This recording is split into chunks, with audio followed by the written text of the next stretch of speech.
right, 你好，我是泰山老师, and this is my beautiful classroom. Actually, it's me standing in front of a white screen, but my classroom's around here somewhere. Lulu 老师 says, don't worry about the mess on your counter. Let the people see all the things that you're doing.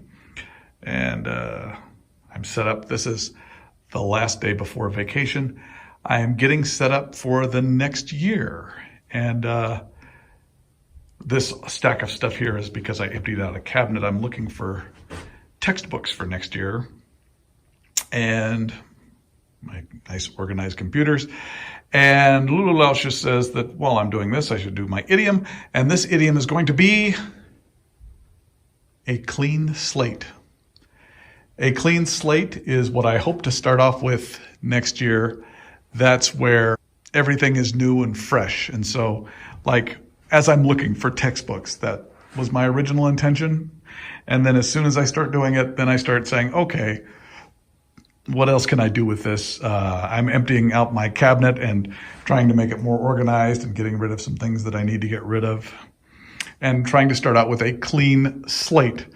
On the old days in the old classrooms, they used to write on chalkboards, which was, they would use chalk to write on slate, and the chalk dust would build up and you'd erase it and then build up and build up again. And eventually you would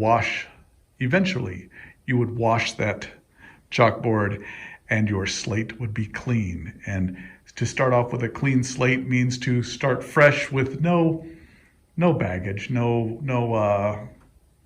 nothing you're carrying over from last year. Like, for instance, we keep track of students who are late to class, tardies. And I was informed yesterday by the office that starting after Christmas, they are starting with a clean slate. I am not going to add the tardies that they had before January onto the new tardies. Clean slate. This piece of work that we're looking at, this is one of the things I've done for my classroom. I just want to update you with the new things that I've put up. I actually did this a couple of years ago, and it's I called it the museum piece because it was supposed to be like museum walls, and you could see different works that I've done in the classroom, and they get more blurry as you get further away.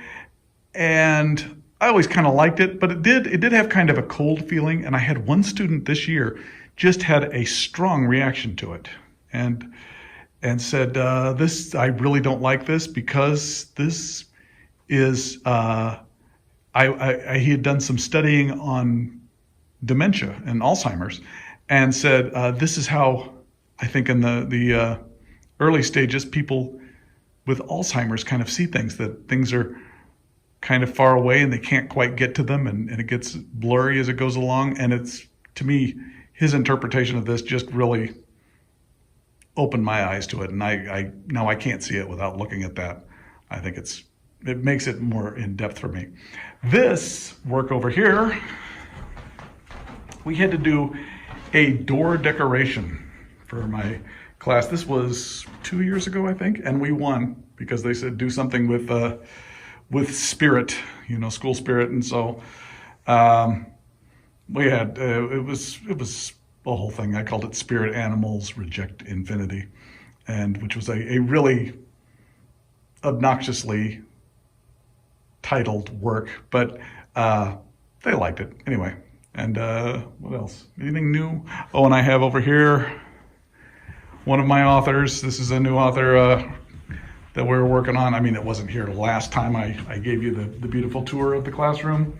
Catherine Hyde Ryan, I can never remember if it's Hyde Ryan or Ryan Hyde. She wrote Pay It Forward, which we just read in class just now.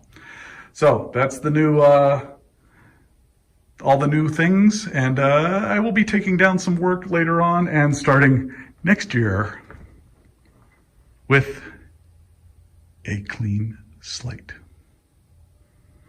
Thank you. Don't forget to like and subscribe.